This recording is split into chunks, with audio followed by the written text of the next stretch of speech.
Hey everybody, this is Isha. I want to do a series on teaching Japanese on YouTube, so I hope you all enjoy and I hope you all look forward to it. So today's lesson is going to be on Japanese writing systems. There are three major systems that you should know about. The first one is hiragana, the second one is katakana, and the third one is kanji. The first chart we're looking at is the hiragana chart. Hiragana originally came from Chinese characters, so they're a more simplified version of them, so it's more easier to read and write. The great thing about Japanese is that the words are broken down into syllables, and I also find that it's especially easier if you already speak Spanish since the pronunciation is quite similar. So let's look at the first row.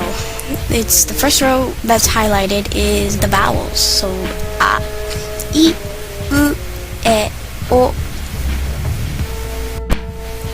Also notice how most of the consonants are followed by a vowel. Let's take the ka row for example. Ka, ki, ku, ke, ko. And it follows suit with sa, shi, su, se, so. I think it's also important to memorize the order of the consonants, because if you were to go into a store and it was alphabeticalized order for books or CDs and such, it would be in the order of a, ka, sa, ta, na, ha, ma, ya, da, wa. And like after a would come I, u, e, o, and after ka would be ki, ku, ke, ko. So just remember the order and it'll be so much easier for you when you go shopping. In Japanese, you'll notice a few sounds missing. Instead of si, it's shi. S-H-I, shi. And there's no ti sound, so it's chi. C-H-I, chi. And there is no tu sound. Instead, it's su. T-S-U, su. It's different from the su sound, su. It's tsu. And there is also no hu sound, so instead it's fu. F-U, fu.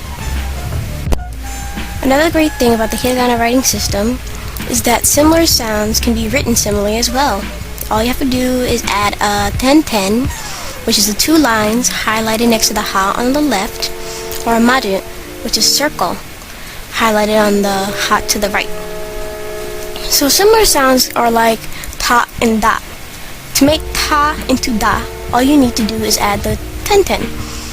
To make ha into ba, all you need to do is add a ten-ten. Now H is special because you can make a P sound from H. So ha turns into pa by adding a maru. So you can do ha, hi, hu, he, ho, pa, pi, pu, pe, po. You can see on the box that I highlighted on the left the possible sounds you can make. The ka row can turn into a ga row with a ten-ten. Sa into za, ta into da, and the H row, ha, can turn into ba or pa depending on maru or ten-ten. Also remember here that there are certain sounds that are changed. There is no zi or ti. Instead, they both make the sound ji. J-I-G. As well as there is no du sound. Instead, it's z. Zu, z. Zu is not often used. Z, you can see it in verbs like suzuku. Suzuku means to continue. So you don't see it often. That's probably one of the few times that I've seen it. More sounds that you can make in the Japanese language can be made by adding a small ya, yu, or yo. You can add that next to a ki and add a small ya, and you can make the sound kya. Instead of ki, ya, you can put it all together and make a kya. Same thing with a kyu, kyo. So the next chart we're going to be looking at is the katakana chart. Katakana is often used to write foreign words down. So things like country names, foreign names, sometimes even food on menus are written in katakana. There are a few characters in the katakana chart that look quite similar, so try not to get confused. Shi and tsu have different slopes, and the angle of the ten-ten is quite different. Also notice in te and chi, they might look similar, but the vertical line in chi connects both of the horizontal lines, and the top line is at a slight angle.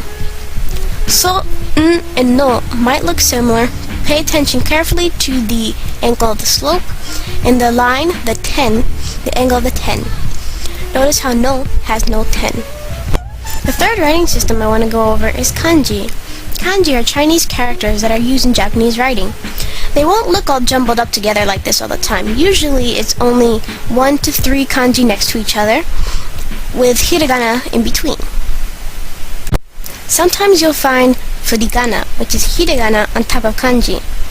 Like you can see in the first one, we have watashi, which means I or me. The second one there is miru, which is the verb to look or to see. You can see that the kanji has the mi on top, followed by a ru. You often find that verb forms in the dictionary either end with a ru or a u. We'll go over this in a later lesson. The third one I have up there is koukou, which is high school. You'll often see that if 2 kanji are next to each other, you'll have to read the Chinese reading of the kanji.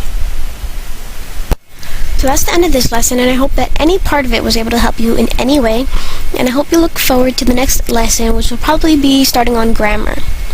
So thank you for your time, and have a nice day.